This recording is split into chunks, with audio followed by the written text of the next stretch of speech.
Բարեկամներ, ողջունում եմ ձեզ, ես քաղաքագետ, քաղաքագիտության դոկտոր Գևորգ Մելիքյան եմ, սա իմ հեղինակային հաղորդումն այն կոչվում է Status Quo։ Այսօր մենք կզրուցենք Թովմաս Ուրարակիր Առաքելյանի հետ, Թովմասը աստվածաբան է եւ նույնժամանակ նաեւ պրոդյուսեր։ Թովմաս, ողջունում եմ ձեզ մեր տաղավարում։ Ձեզ շնորհակալ եմ հրավերի համար։ Ես եմ շնորհակալ։ Այսօրվա թեմաների հիմնական կետը փոխվեց այլ ուղղությամբ, Աննա Հակոբյանը ամուսնալուծվեց Նիկոլ Փաշինյանից եւ ամբողջ մեդիան հիմա դրանով է զբաղված։ Մենք իհարկե այդ թեմայով չենք խոսի, ինչպես ասում են կայսրին, Աստծուն։ Մենք խոսենք հոգեվոր թեմանից կամ այն թեմանից, որոնք պետության միջամտությամբ հոգեվորից վերածվում են քաղաքականի, ցավոք։ Ինչ վիճակում է այսօր այդ արշավանքների ընթացքը եկեղեցու դեմ, ինչ է անում եկեղեցին, դուք ինչպես եք տեսնում դրա ընդհանուր գիծը։ Շնորհակալ եմ հարցի համար, բնականաբար այդ թեման, որը կայծակնային արագությամբ վերցրեց ամբողջ համացանցը, այդ ցավոք սրտի մենք դեռ բավական մեդիագրագետ չենք սովորելու, թե ինչպես չտրվել տարբեր մեդիա ինտրիգների, չարձագանքել, չմեկնաբանել ուրիշի անձնական կյանքը եւ անշուշտ ես այս օրերին առավոտվանից տեսնում եմ, թե ինչպիսի մեծ ոգևորությամբ է իշխանական քարոզչության մեկինան խոսում այն մասին, որ չի կարելի մտնել մարդու անձնական կյանք եւ կան կարմիր գծեր, որոնք իրապես չի կարելի խախտել, ինչի հետ ես բնականաբար համաձայն եմ։ Միևնույն ժամանակ ով է տարիներ շարունակ ամբողջ քաղաքական դաշտը վերածել ուրիշ մարդկանց, միայն հոգևորականների չէ, քաղաքական գործիչների, բլոգերների, հանրային տարբեր գործիչների անկողինը քրքրելու այդ տենդին, դա սկսել է ինտրիգանտ վարչապետը դեռ փոքրիկ մի թերթոնի տնորեն լինելու գլխավոր ուրեմն առաջնորդ լինելու տարիներից սկսել է դա, երբ սովորական ինտրիգանտ էր եւ մարդկանց կյանքերի հետ էր խաղում մարտի 1-ի ժամանակ, սկսել է այն ժամանակ, երբ ուղակի սնվում էր այդ բամբասանքներով եւ օդից կախված լուրերով իր իսկ ձևակերպմամբ, եւ գիտեք, միշտ այդպես է, ասում է քամի ցանողը փոթորիկ է հնձում եւ այսօր այդ վատ մշակույթը, որ իրենք բերել են, շրջվում է իրենց իսկ դեմ։ Հետևաբար բնականաբար իմ հորդորն է մշտապես եղել, որ մենք նույնիսկ նման իրավիճակներում սովորենք տարբերվել նրանցից, վեհ լինել նրանցից, չտրվել գայթակղությանը չարին չարով պատասխանելու, ինտրիգին ինտրիգով պատասխանելու, բամբասանքին բամբասանքով։ Հետևաբար, գիտեք, այսօր այդ պահն է, որ մինչև ամառ մենք պիտի որակապես կտրուկ տարբերվենք եւ հենց մեր որակը պիտի հաղթի։ Այլապես մեր ժողովուրդը շատ իմաստուն է ու օրինակ նախորդ ընտրությունները 2021-ին ես բանակում ծառայող զինվոր էի եւ իբրև պատերազմի մասնակից զինվոր էի նայում ընտրություններին ու բնականաբար ես տեսա, որ մեր ժողովուրդը ոչ թե ընտրում էր իշխանություն, այլ մերժում էր բոլորին, անխնա, բայց երկար չես կարող մերժել բոլորին ու շարունակել լինել պետություն, լինել ազգ, ունենալ տնտեսություն, արդյունաբերություն եւ լինել անկախ, երկար չես կարող, պիտի մի օր կարողանաս ընտրել։ Եվ ես կարծում եմ, որ այսօր այդ ընտրությունը կա եւ ընտրությունը ոչ թե քաղաքական, այլ բարոյական է։ Պետք է ընտրել բարոյականի եւ անբարոյականի միջև, մերժել անբարոյականությունը իր բոլոր դրսևորումներով եւ ընտրել գոնե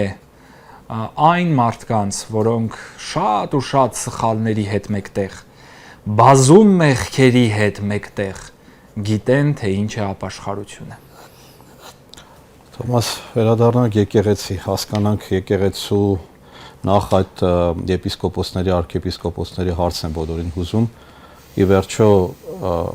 հետ քայլ արեցին, նահանջեցին իրենց դիրքերից, թե շարունակում են պնդել, որ իրենք ճիշտ են եւ այսպես ասած այդ բարեք նորոգումները պիտի լինեն, որը ենթադրում է, եթե իրենց անունով կոչենք, կաթողիկոսի հեռացում գլոբալ առումով թեման դա է։ Նախ պիտի իմ որդիական մեծագույն սերն ու խոնարհումը արտահայտեմ բոլոր այն սրբազան հայրերին, ովքեր հեղինակեցին Վիեննայում հնչեցված իրապես պատմական ու շատ բարձր հայտարարությունը։ Ես մի քանի անգամ մեծագույն հետաքրքրությամբ եմ այդ հայտարարությունը ընթերցել։ Այնտեղ իրապես կային հստակ պատասխաններ, այնտեղ կար այդ հստակությունը, այնտեղ կար մեծ հավասարակշռություն, որը հատուկ է վեհափառ հայրապետին, եւ այդ հավասարակշիռ դիրքորոշումը այնտեղ իհարկե կար։ Եվ ինձ որպես խոնար աստիճանում գտնվող ծառայողի եւ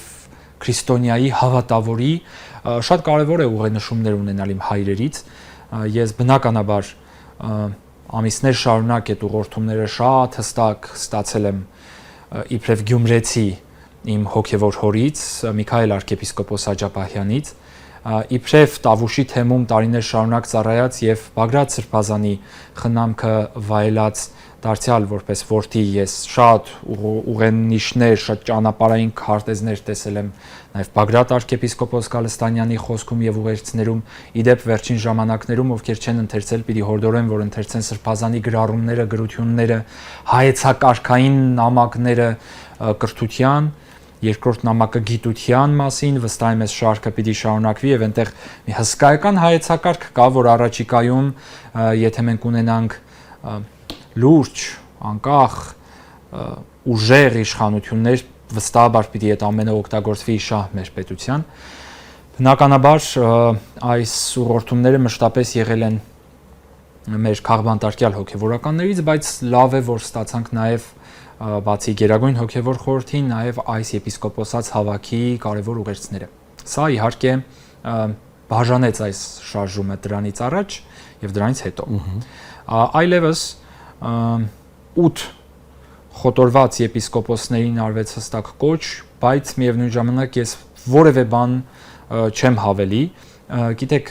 նախորդ մեր հանդիպմանը ձեր մեկ այլ հաղորդաշարի շրջանակներում ես ասացի, որ 10 սրբազան հայրերի մասին ես ոչինչ չեմ կարող ասել, քանի դեռ չկա նրանց հետ կապված որևէ որոշում։ Այսօր արդեն մենք 8 սրբազանների հետ կապված պիտի ասենք, որ ես քանի դեռ իրենք ունեն եպիսկոպոսական ձեռնադրությունը, ես գիտեմ, թե դա ինչ ահեղ խորհուրդ է եւ երբեք ինձ թույլ չեմ տա այդ խորհրդի առաջ որևէ բան ասել։ Ցավոք սրտի, թե իրենց հարող ուժերը չգիտեն, թե ինչ ահեղ խորհուրդ է հայրապետական ձեռնադրության խորհուրդ եւ հանդգնում են այդ խորհրդի դեմ, ոչ թե վեհափառ հայրապետի անձի, պատկառելի անձի, պատկառելի իմաստության, պատկառելի հավասարակշռության եւ շատ կարեւոր էթիկայի, դաստիարակության տեսանկյունից պիտի ասեմ, պատկառելի տարիքի արժեվ, որովհետեւ ինձ փոքրուց սովորեցրել են, որ տարիքը անկախ ամեն ինչից կարևոր գործոն է։ Կաթողիկոսը 70 անց 75 70 կարծեմ թե 1 տարեկան հայրապետը ունի տարիք, ու մենք տեսնում ենք իշխանության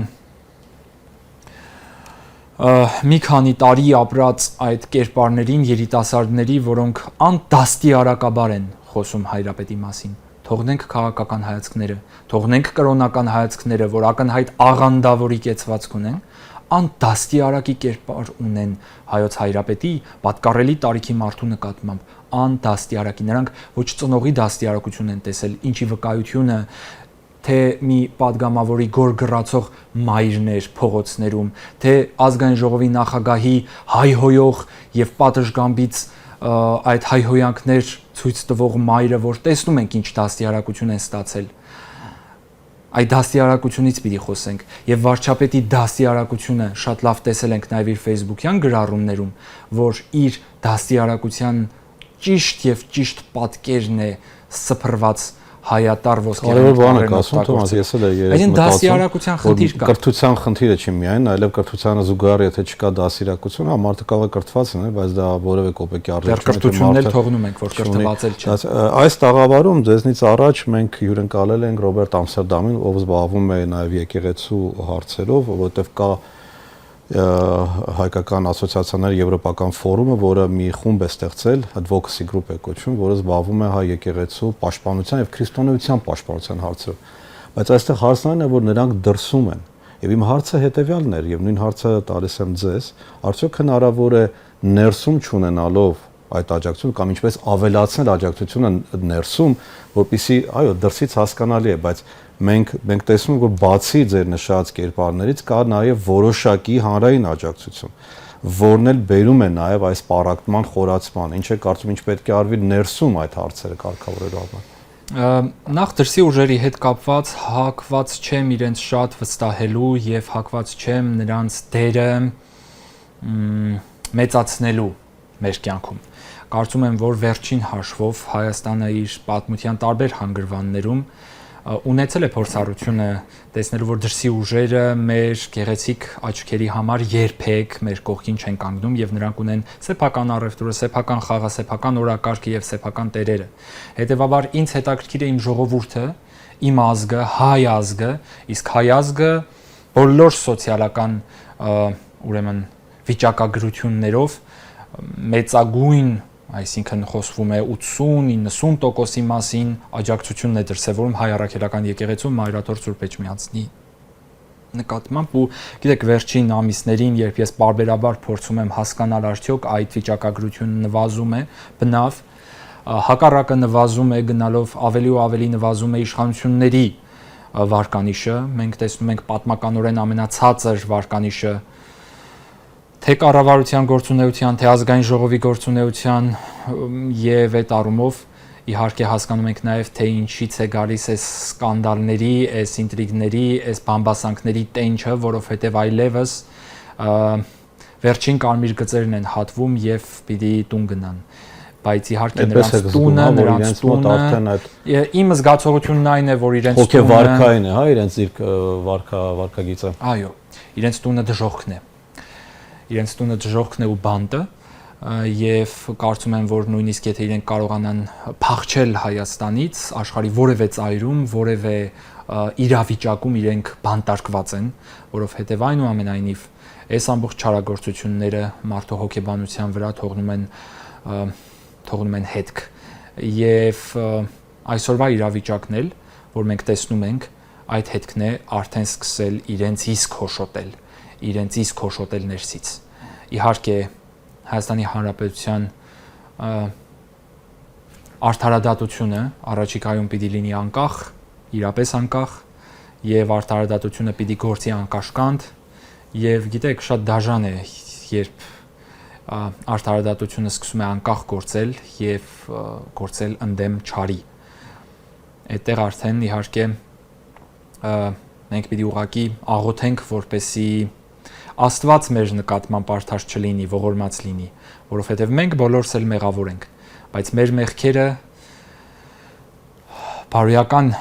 դաշտում էլ եթե մեղքեր կան, այդ բոլոր մեղքերի համար մենք կարողանում ենք պատասխանել ապաշխարությամբ, բայց երբ այդ մեղքերը այլևս պետական դավաճանություններ են, հանցագործություններ են, երբ այդ մեղքերը սպանություններ են հազարավոր երիտասարդների, թե ուղիղ, թե ոչ անմիջական ձևերով, բերելով վատ կառավարության արդյունքում բերելով դրան, այդ ամենը իհարկե սարսափելի պիտի լինի։ Թոմաս, շատ կարծիքներ էին հնչում առայն, որ կաթողիկոսը այս լարվածությունների, այս գրողների, հարձակումների համատեքստում ճիշտ կլիներ, որ հրաժարական տար, այսինքն դուրս գար եւ այսպեսով փրկեր եկեղեցին այդ հարձակումներից։ Ես կողմնակի չեմ եղել այդ մոտեցման, բայց կուզեի ձեզ էլ լսել, թե ինչու դա ճիշտ չէր կամ միգուցե եւ դուք համարում եք, ոչ նա չեմ կարծում դուք համարեք ճիշտ էր դա, բայց դուք ինչպես եք տեսնում այդ մոտեցումը։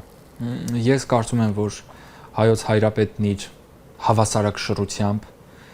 արդեն ամիսներ շարունակ ես դա կրկնում եմ, ուղղակի դասավանդում է մեր ամբողջ հասարակությանը, թե ինչ է նշանակում հավասարակշռություն։ Այ հոգևորականները շատ հաճախ բարոյագիտության դասեր են տալիս։ Խոսում են, թե ինչ է այս կամ այն առաքինությունը, այս կամ այն մեղքը։ Դրափար հայրապետը ուղղակի իր կերպարով մեզ սովորեցնում է, որ վերջում հաղթում է նա, ում նյարդերն ավելի ամուր կլինեն, որովհետև սա նյարդերի պայքար է, եւ հաշվի առնելով ինստագրամյան ռիլերի խայտառակ պատկերը, սրտիկներն ու բառաբաններն ու այդ խեղ կատակությունները, որ արվում է համացանցում, ակնհայտորեն Թշնամու նյարդերը տեղի են տալիս, մինչդեռ հայրապետի նյարդերն ամուր են եւ դրանով պետք է հիանալ ու դրանով սովորել, հավասարակշռություն սովորել։ Իսկ եթե վարչապետի թիմը անցնի բոլոր կարմիր գծերը եւ քրեական գործ հարուցի կաթողիկոսի։ Ես կարծում եմ դա կլինի վեհապար հայրապետի քաղաքալության կարևոր հաղթանակներից մեկը։ Կարևոր հաղթանակներից մեկը, որովհետեւ նախ եկեք արձանագրենք, որ վեհապար հայրապետի վրա արդեն իսկ շինծու մի գործ է հարուցվել, որը ցույց է տալիս, որ վեհապար հայրապետը օրենքի առաջ կատարելապես մաքուր է, որ ամիսներ շարունակ որևէ բան չգտնվեց եւ սիվված եղան մի խեղկատակ գործ հարուցել, որ վստահ եմ իրենք նույնիսկ Իզմիրլյան մտան, հիշում եք, որ նաեւ այնտեղ իբր փնտրելու չարաշահումներ եւ այլն։ Ոչինչ, որովհետեւ օրենքի առաջ մաքուր են թե մեր սրբազան հայրերը, թե մեր քահանա հայրերը, թե վեհապար հայրապետը եւ փառք Աստծո, որ հայ առաքելական եկեղեցին պատվով անցնում է այս քննությունը, սա բարդ քննություն է։ Սա շատ բարդ քննություն է եւ նույնիսկ եթե այս քննության ընթացքում մենք թերացումներ էլ ունենայինք, ես այդ թերացումներին էլ մարդկայնորեն նորմալ կվերաբերվեի, որովհետեւ տարիներ շարունակ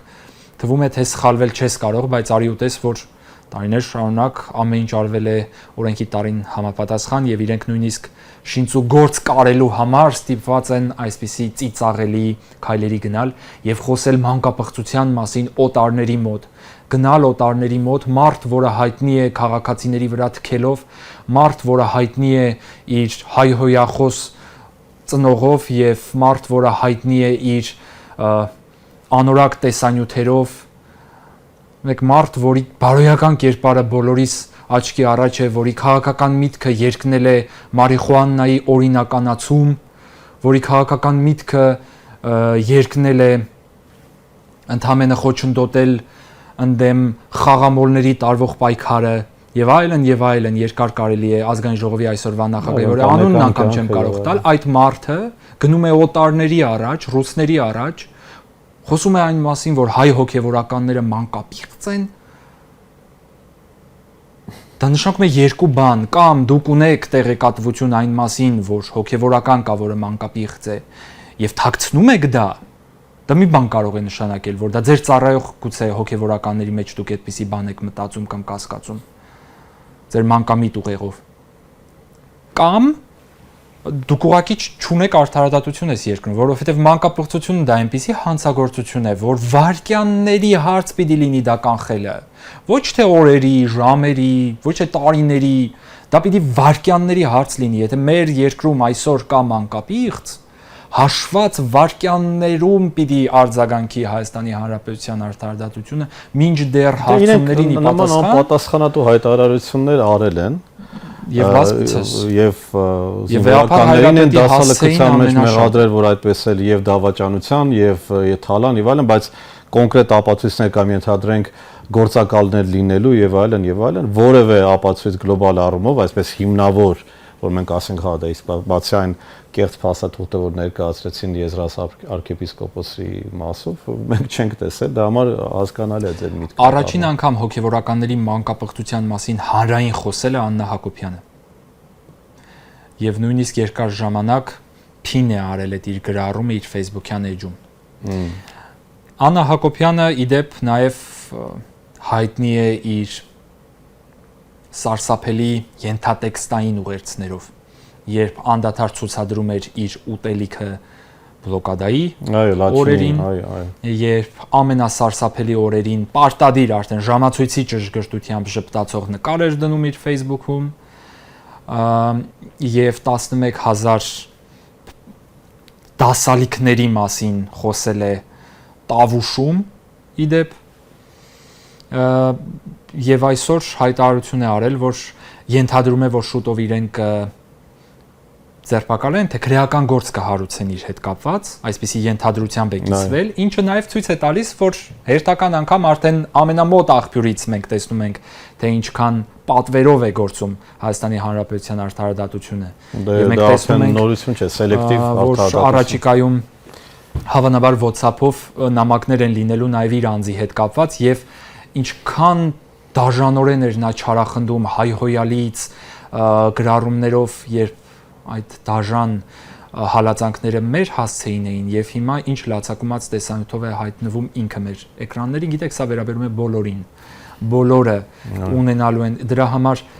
օր առաջ պետք է նախաձեռնել impeachment-ի գործընթաց, օր առաջ պետք է հենց իր կուսակցությունը դա նախաձեռնի, իսկ եթե ոչ, գոնե ընտրություններից առաջ պիտի հասկանան, որ այս նավը խորտակվում է։ Դե դուք նշեցիք բարոյականի եւ անբարոյականի մեջ, չեմ կարծում, որ այս թեվը դառնալու է բարոյական եւ նրանք սկսելու են այդպես գիտակցել նրանք չեն դադարելու կարճելու են մինչեւ վերջ։ Նրանք չեն դադարելու լինել նավից փախնող առնետներ, բայց գոնե մինչեւ վերջ չեն։ Ամբողջ խնդիրն այն է, որ միգուցե իրենք չեն հասկանում, որ նավը խորտակվում է, որովհետեւ եթե հիշում եք 20 թվականի պատերազմից հետո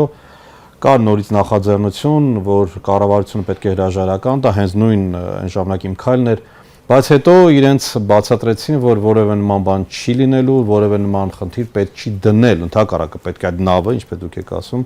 հնարավորինս փրկել, որտեղ դուք ասեցին, դուք այդ նավի մեջ եք, դուք չեք կարող այդ նավից փախչել ոչ մեկը։ Այնուամենայնիվ այսօր կա մեր հանրային դաշտում հստակ փոփոխություններն ակներև են։ Մի կողմից մենք ունենք թույլ առաջնորդի կերպարը, որը օրինակ հա իր թուլությունը դրսևորել է թե թշնամական երկրի հետ տարվող ռազմական պայքարում, թե հետագայում իր թուլությունը դրսևորել է թշնամի պետության հետ տարվող դիվանագիտական պայքարում։ Թեպետ ես ասում եմ թշնամի, բայց հավանաբար իր աչքերում դա իր դաշնակից կողմն է։ Հետևաբար եւ դրսևորվում է թուլությունը նրանց նկատմամբ։ Մյուս կողմից մենք տեսնում ենք շատ թույլ ղեկավարում երկրի ներսում տնտեսական առումով մենք տեսնում ենք մի հետաքրքիր պատկեր, երբ երկրում արտաքին պարտքը հասել է արդեն իսկ թարմ տվյալներով 14.5 միլիարդի, շատ։ ընդ որում զուգահեռ աղքատությունը հասել է 21%-ի։ Սա երկու թվում է թե առանձին իրար հետ կապ չունեցող թվեր են։ Բայց եկեք խոսենք ոչ թե պետության մասին, որը թվում է թե շատ մեծ է ու երբեմն մենք ասում ենք դե մենք քաղաքական գործիչներ չենք, տնտեսագետներ չենք, ոնց կարող ենք դա վերլուծել, եկեք խոսենք ընտանիքի մասին։ Այո, այսօր եկեք խոսենք ընտանիքի մասին։ Պատկերացրեք ձեր հարևանի մի ընտանիք, որն ունի ահռելի պարտքեր, անդադար ավելացնում է իր պարտքերը, բայց ապրում է աղքատ։ Գիտեք, պարտք ունենալը երբեմն վատ բան չէ, դու կարող ես վերցնել պարտքով գումար, այդ գումարը ճիշտ գործարկել, վերադարձնել պարտքը ու ստանալ շահույթ։ Սա լրիվ ուրիշ պատմություն է, այստեղ դու ունես պարտքեր, բայց ապրում ես լավ։ Հիմա պատկերացրեք մի պատկեր, որտեղ ընտանիքը ունի պարտքեր եւ ապրում է սարսափելի վատ։ 21% աղքատություն կա երկրում, ամեն 5-րդը աղքատ է։ Կներեք հիմա հոգևորականը, որ աղքատությունից խոսի, սոցիալական հարցերից խոսի, էլի ասելու են դու մի խոսիր քաղաքականությունից։ Գոնե հիմա կարծում եմ ոչ, որովհետև առաջին աղքատանոցները մեր հայրապետներից մեկն է հիմնել եւ եկեղեցին մշտապես ունի սոցիալական կարևոր դեր ու նշանակություն երկրում։ Հիմա մենք տեսնում ենք այս սարսափելի ձախողված ընտանիքը եւ մի բան կարող ենք հասկանալ։ Կամ այս ընտանիքի հայրը խաղամոլ է, թմրամոլ է, մոլագար է, կամ չունի ֆինանսական, տնտեսական որևէ կարողություն եւ թույլ առաջնորդ է, այս ընտանիքի առաջնորդը թույլ է։ Ասում եմ արդեն դա փաստերով էլ նույնիսկ արդեն մենք գիտենք։ Եվ հիմա Հայաստանում մենք ունենք ուժեղ առաջնորդի հայտ ներկայացրած քաղաքական ուժ, որին ես որպես քաղաքացի աջակցում եմ, որովհետև նաև ինձ հոգեարազատ է այն հանգամանքը, որ նրանք իրենց պայքարը սկսել են եկեղեցու դեմ ուղղված այս քարոզարշավի դեմ խոսելով եւ ի պաշտպանություն գործելով խոսքը Սամվել Կարապետյանի մասին եւ ուժեղ Հայաստան արդեն իսկ կուսակցության, դա աստված որ նրանք չշեղվեն այն ուղուց, որ ի սկզբանե սկսել են, մնան իրենց բարոյագիտական բարձունքի վրա, երբեք չխոսեն Նիկոլ Փաշինյանի հետ նույն լեզվով, երբեք չխոսեն այս նույն ինտրիգներով, այլ հակառակը կտրվեն այս ամենից, այս սկանդալներից եւ զբաղվեն այն ճանապարհով, որը սկսել են։ 5 քայլեր են բերել, որոնք տնտեսապես ինձ համար որպես երիտասարդի շատ գրավիչ են, իբրև եկեղեցականի ինձ շատ գրավիչ է իրենց բարոյական կերպարն ու մոտեցումը, բոլոր վրիպակներից հետո ներողություն հայտնելու կարողությունը, ես մի քանի անգամ ինքս որպես քաղաքացի եւ որպես քրիստոնյա տեսել եմ բաներ նաեւ իրենց թիմում, որ հարցեր են առաջացրել, ինչն է ինձ տիպում այնուամենայնիվ առայժմ աջակցել նրանց Առաջինը այն, որ նրանք ասել են այո, դա ճիշտ չէ, դա վրիպում է, եւ երկրորդը մենք հանրային ձևով ներողություն ենք խնդրելու դրա համար։ Սա խոսում է հասուն, ուժեղ մտքի մասին, սա խոսում է հասուն, ուժեղ կարողություններ ունեցող թիմի մասին։ Թե չէ տարիներ շարունակ այս անմեղսունակները հնարավոր ամեն ինչ տալով, անդադար աճպարարություններ անելով, ստելով ու ստելով, ինչքան կարելի է ստել, ինչքան կարելի է մոլորեցնել այս ժողովրդին։ Լավ մեղք չէ այս ժողովուրդը, որ 2000 եւ ավել տարիներ ամեն դառնություն տեսնելով, ամեն հարձակում տեսնելով, պաշտպանվելով մոնղոլներից ու թաթարներից, թյուրքերից, սելջուկներից ու ադրբեջանցիներից պիտի գա հասնի հիմա էլ ձեզնից պաշտպանվի։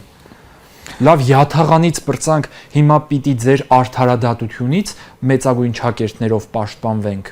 ինչքան կարելի է, եւ օտարը մեզ պիտի պաշտպանի ձեր ճակերտավոր արդարադատությունից, այլևս բավ է, մենք պիտի կարողանանք միասնաբար անցնելու ապաշխարության ճանապարհը, հաշտության հասնելու, եւ այդ հաշտության կարևորագույն նախապայմանը իրական արդարադատությունն է։ Թոմաս, շատ շնորհակալ եմ։ Ես եմ շնորհակալ։ Սիրելի բարեկամներ, շնորհակալություն նաև ձեզ, որ հետևեցիք մեր այս շատ կարևոր քննարկմանը, որին մենք հյուրընկալել ենք Թոմաս Ուրարակիր Առաքելյանին, ձեզ հետ քաղաքագետ Գեորգ Մելիքյանն էր։ Հաջողություն ձեզ։